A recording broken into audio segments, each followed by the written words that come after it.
Welcome to the Daughter Arise channel. My name is Yvonne and this channel is all about bringing you news and content surrounding childhood sexual abuse. If you haven't subscribed to my channel, subscribe, hit the notification bell so that you can be advised of any new uploads, and don't forget to hit the like button if you like the content. So in this video I just want to share with you this story.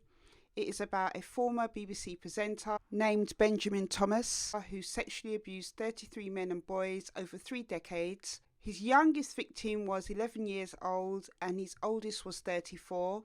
As well as the abuse, he made videos when they were showering or using the toilet.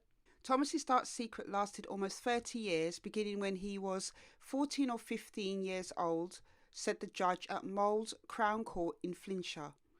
He pleaded guilty to 40 offences, including sexual activity with a child, sexual assaults, attempted sexual assaults, indecent assaults, voyeurism, and making indecent videos of children. Thomas, 44, worked on Wales Today and Welsh language children's programmes and was pastor of Crickeith Family Church until his arrest last year. Judge Timothy Petts said the former presenter, who's married with children, had struggled to reconcile his faith and sexuality, but he said that was no excuse. The court heard the vast majority of his victims were teenage boys, and his preferred method was to wait until they were asleep to abuse them, often at Christian camps and conferences. The judge said Thomas had a facade of respectability in his trusted position as a church pastor.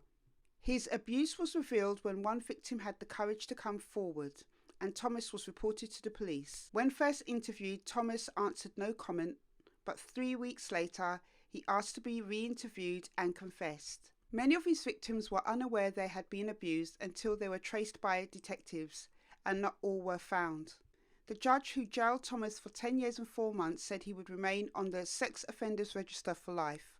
He told Thomas, "For 30 years until your arrest in September 2019, you hid a dark secret, namely that you were a prolific sex abuser.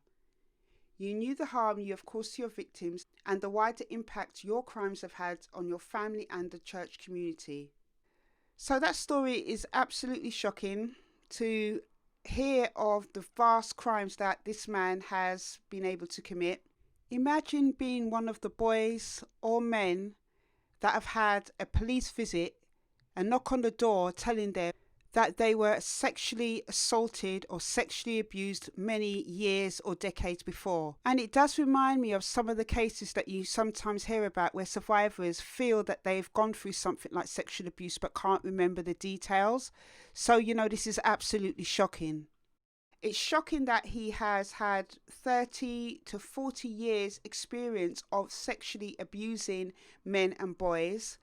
And what's even more troubling is the fact that he violated these boys in every single way, not just by sexually assaulting them, but also by violating their privacy, by recording them and doing all these kind of despicable things. It doesn't say in the story whether he drugged his victims, because it did say that he preferred to attack them whilst they were asleep. However, it doesn't take away from the seriousness and impact of his crimes. In this story, it again highlights that sexual abuse in the church is a huge problem. It's not just a Roman Catholic Church problem, it is a problem that attaches itself to every single type of church. The judge made a valid point about the fact that he used a facade of respectability to commit his crimes. Again, this is what we know from people who perpetrate acts of sexual abuse. They will use respectability as a mask to hide their true intentions.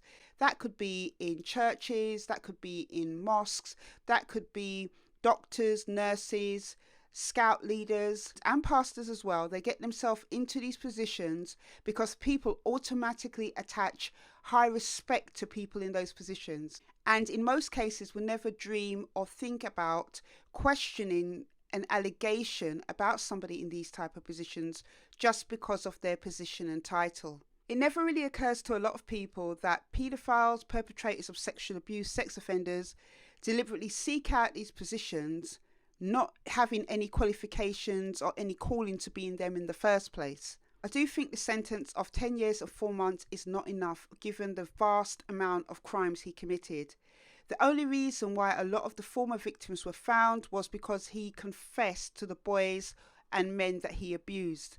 And this is not including the ones that the police couldn't find. 10 years and 4 months does seem like a really lenient sentence. I think he should have got a lot longer than that. This is not the first BBC presenter that has been attached to sex abuse cases.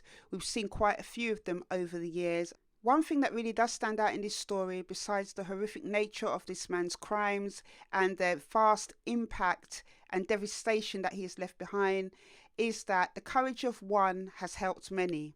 If it wasn't for one of his young victims that had the courage to go to the police, Benjamin Thomas might be continuing his crimes today.